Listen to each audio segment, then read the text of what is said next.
So can you put your hand up if you teach Key Stage 3? Who participates, like 2 or 3 people. Okay, so this is an APP grid, Assessing Pupil Progress Grid, for year 7, 8 and 9 ICT.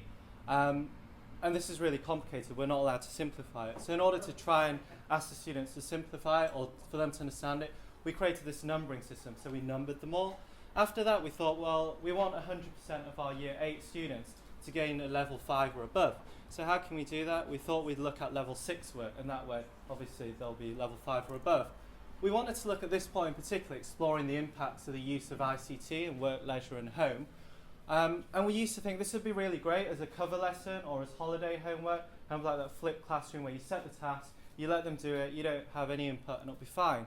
But what we found was that some students would write a sentence and then some would write 5 or 6 pages, and a lot of it might have been actually quite irrelevant as well. So you'd be setting yourself up for disappointment. So we thought, how could we change this? And this guy, McLuhan, kind of had the answer. He said the medium is the message.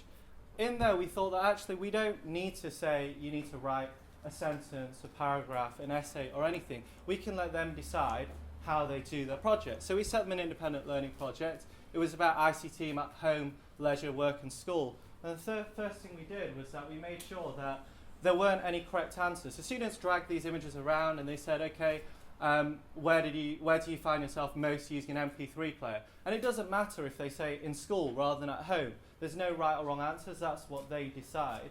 From there we set them up and said, investigate, explore, report back. What are the impacts? But present this back however you want.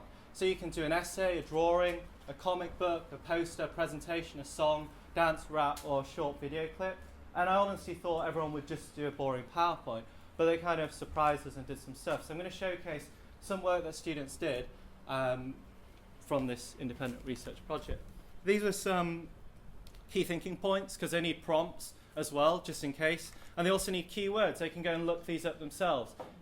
They could ask us, but really they can look these up themselves. It's independent. So this is what one student did. She's never produced anything above a level 3 before, and it's kind of like a timeline of work, home and leisure, and she did it on a huge A1 board, and she did some real research. So I thought that was really good. I'll put that on a website called walldisplay.org, which is set up by a colleague, and it's about showcasing good work. After that, another group of students, they had a Nokia phone, so a standard Nokia video phone, and they filmed and edited this in Windows Movie Maker. If it works, I hope it does.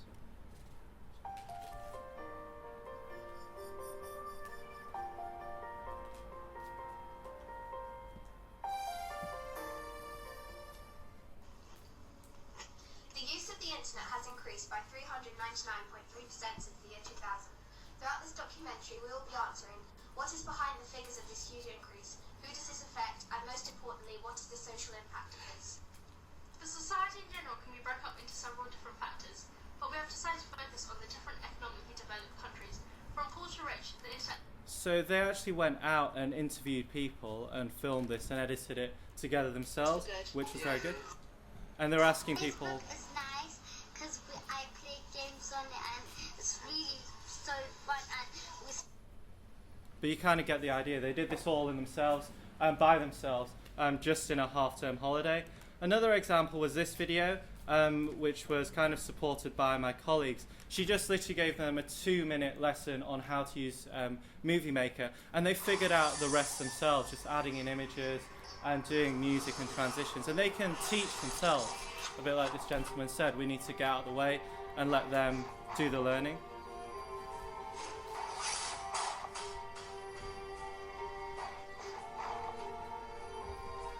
I'll just skip it ahead a bit.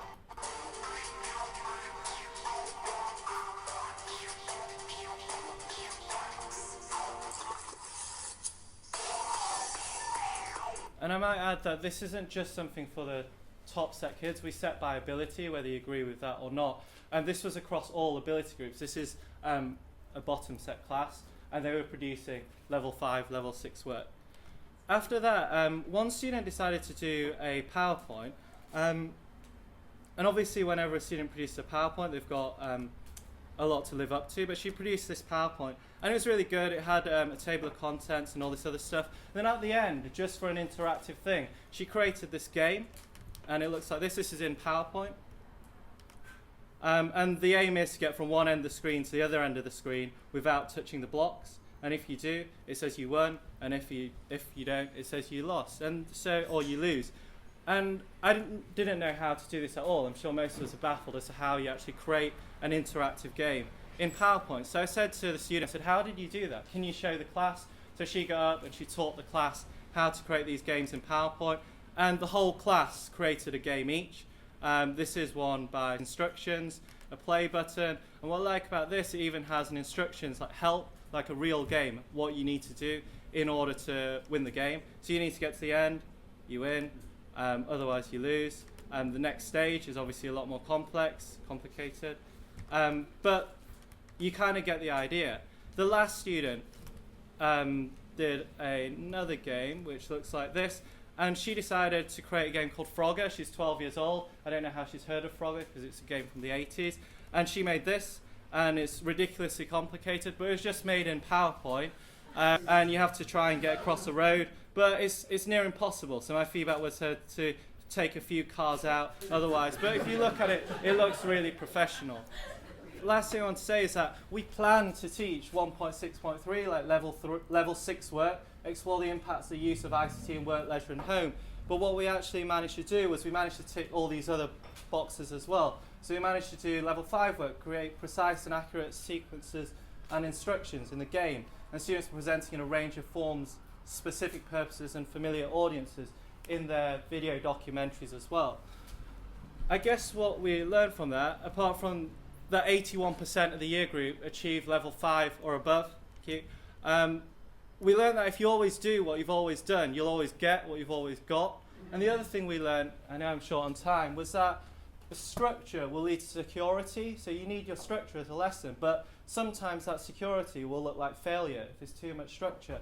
And similarly, you need flexibility to help students be creative, but too much flexibility and that creativity will look like chaos. And so it's about finding the balance between the two. And I think that's it. So any questions?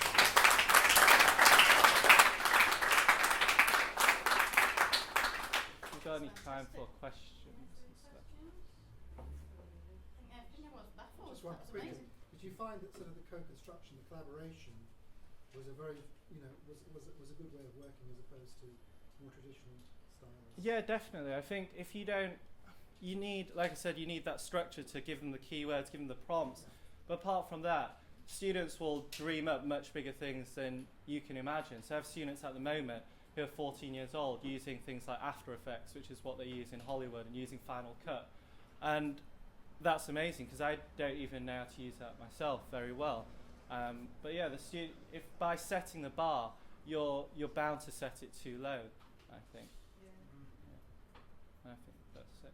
But you can find me on Twitter and my blog. There's a post on there about teaching spreadsheets through dance, and that's like quite interesting as well.